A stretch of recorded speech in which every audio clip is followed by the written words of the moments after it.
Axios ने basically खबर दी है कि डोनाल्ड ट्रंप जो है वो नंगी गालियां देने के ऊपर जो है वो उतरा है। अब ये पहले खबर आप सुनिए, उसके बाद जरा मैं इसका एक दूसरा एनालिटिकल पॉइंट जो है मैं आपके साथ शेयर करता हूँ। खबर क्या है? मैं गाली नहीं दूंगा, जो आप बस ये सामने लिखा हुआ है आप इसको खुद ही पढ़ लीजिए, क्योंकि बच्चे भी देखते हैं। आई डोंट नो, बल्कि मैं कहूँगा इस गाली को भी आप अपनी टीम को कहूँगा इसको भी आप ब्लर कर दें, मैं नहीं रिपीट करना चाहता। Trump fumes at Netanyahu in call on Lebanon. खबर कहती है जी, ट्रंप ने गुज़िश्ता रोज़ एक सख्त और नाजेबा अल्फाज पर मबनी फ़ोन कॉल में इजरायली वज़ीर आज़म नेतन्याहू पर लबनान में इसराइल की बढ़ती हुई फौजी कार्रवाइयों के हवाले से शदीद तनकीद की। बेसिकली बेंजामिन नेतन्याहू ने जो है लबनान के ऊपर हमले कर दिए और उसकी वजह से कल जो है वो ईरान ने मुज़ाकरात की जो एक प्रोसेस चल रहा था उसमें से अपने आप को पुल आउट कर लिया। तो उसके ऊपर ये खबर आई है कि जनाब बेंजामिन नेतन्याहू को अच्छी खासी जो है वो सुनाई गई है डोनाल्ड ट्रंप की जानिब से कि तुमने लबनान के ऊपर ये बमबारी क्यों की है। इस बात की तस्दीक 2 अमरीकी हुकाम और एक तीसरे जरिए ने की, जिन्हें इस फोन कॉल के बारे में ब्रीफिंग दी गई थी।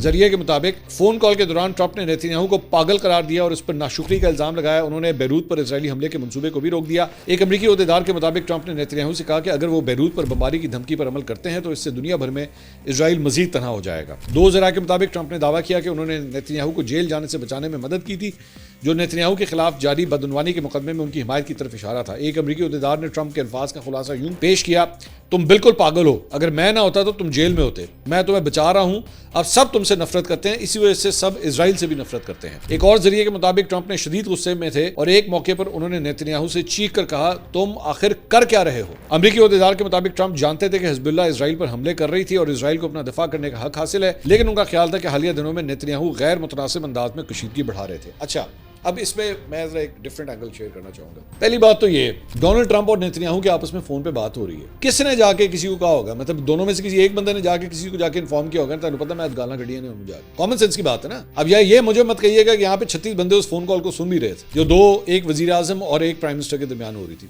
ऐसा होता नहीं है। ज्यादा से ज्यादा ठीक है, बीच में इंटेलिजेंस इन्वॉल्व हो रही है, वहां से मुसाद होगा, यहाँ से हो सकता है CIA हो या सीक्रेट सर्विस हो जो अमेरिकी प्रेसिडेंट की सिक्योरिटी का ख्याल रखती है, हो सकता है वो सुन रहे हो आपस में। लेकिन एक्चुअली इतनी पर्सनल कन्वर्सेशन कि जनाब एक सदर ने एक वजीर आजम को, इजरायली वजीर आजम को गालां गड्डियां ने बह के, ये बात जो है वो अखबार तक किस तरह पहुंचेगी, सबसे पहली बात ये सोचने वाली है। दूसरी बात ये मेरी राय है, मैं ये नहीं कह रहा खबर है, लेकिन मेरी राय है, मेरे ख्याल में खबर जानबूझ के प्लांट करवाई गई है। और प्लांट करवाने का बेसिक मकसद जो है वो ये है कि ट्रंप को ये नजर आया कि ईरान ने जो है वो ये जो कुछ किया है, आप देखिए कि यहाँ पे ये खबर आई कि जनाब ईरान ने अपने आप को पुल आउट कर लिया, और साथ ही ये खबर आई कि जनाब ट्रंप ने बढ़िया गाला कड़िया ने, ओहो, ये ऐसी तैसी फेर के रखती है। मेरे ख्याल में सिर्फ एक पब्लिक पोजीशन जो है वो ली गई है कि जनाब आप जिस चीज़ पे नाराज थे ना, हमने उसको एड्रेस कर दिया।